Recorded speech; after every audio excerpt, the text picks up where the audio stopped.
Artist Blane De St has been to the edge of the Earth to witness the Earth pushed to the edge. From the glaciers that will be a thing of the past to the not-so-permanent permafrost melting away, he's seen the ravages of man-made climate change. But these visions are not for his eyes only. They're for ours, too, by way of his new exhibition at MASS MoCa. It's monumental in scope, minimalist and maximalist in scale, with a message that's deeply moving. Blane De St, thank you so much for joining us. It's a pleasure to have you here. My pleasure. Thank you for the interview. So, just to start, what's the experience that you want patrons to have at MASS MoCa? That's the fun of MASS MoCa, is that the exhibition itself is an experience because of the cavernous size, and then given the scope in which you work, what is it that you're telling visitors? The focus is around land and landscape, and it's driven with a message and content, which is about climate change. Specifically, I'm focusing on the high Arctic and what's happening to the permafrost. And my vision is through research through international scientists up there and what's going on. So there's 2.5-story, 3-story, large landscapes, various materials. I want to make things people proportion. I want to take the viewer to the landscape.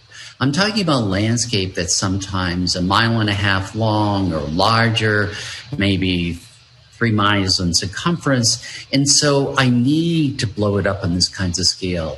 And I want the viewer to go on an adventure visually, to transport themselves to that space, that landscape, that environment. Well, this is so much born out of your travels, your experience, your encounters. What fundamentally did you begin to discover about our planet and what was happening to it that motivated you to tell this? You know, my work early on has always been about humankind's invention, our desire to conquer and control the landscape or nature. And a lot have been complex political issues about border issues and what's been going on. But I think climate change affects it all. The future refugee populations, the ability to feed the populations of the world, what is coming is unfathomable. And I feel a commitment to put a strong voice to it. I'm really struck by your travels. I'm struck by the conversations that you've had. You're not just relying on what's written. You're relying on that firsthand material. You're having these direct conversations with the scientists. That's taking it into a realm that you didn't have to necessarily. Yes, well, early on, I used to do what most people do. Internet mining, Google searches, finding. But I'm taking on difficult, complex subjects, not breaking them down to a singular soundbite. So I have a level of responsibility to truly understand as best I can the complexity of what I'm trying to visually talk about to the public. I also find a level of inspiration when you go to these kinds of landscapes, the high Arctic, and you place yourself there and you have a responsibility as, I want to see the storyteller. And that's inspiring and also a commitment on my part. So I have a need to be not to be abusive, but a research visual artist, one that goes into the field to find out what's going on. You know, historically, painters used to do this with plein air, a lot of them. They used to go into the landscape and document what they visually see. I'm just loading a little bit more very important content.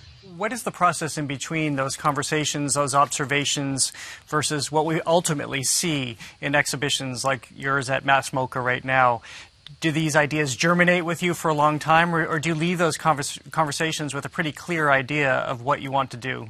What I'm trying to do is pinpoint conversations visually through the land and landscape that won't escape the psyche of the global perspective of the American consciousness. And I think climate change is as powerful, more powerful than those kinds of issues. Sometimes in a lecture, people would attack me and say, you're not a visual artist, you're an activist.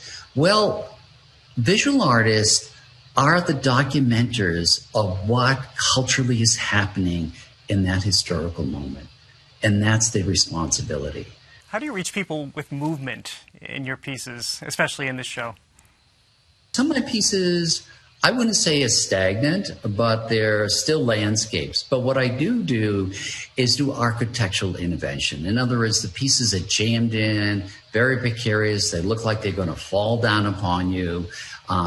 They're wedged into the architecture. So there's a level of visual discomfort that I'm trying to draw the viewer in unconsciously. The majority of the materials I'm using in these projects are recycled, are sensitive to the environment. And so it's not just the materials, it's the visual language, it's the narration.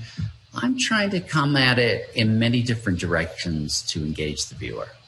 And finally, people are able to see your exhibition in this moment of a pandemic.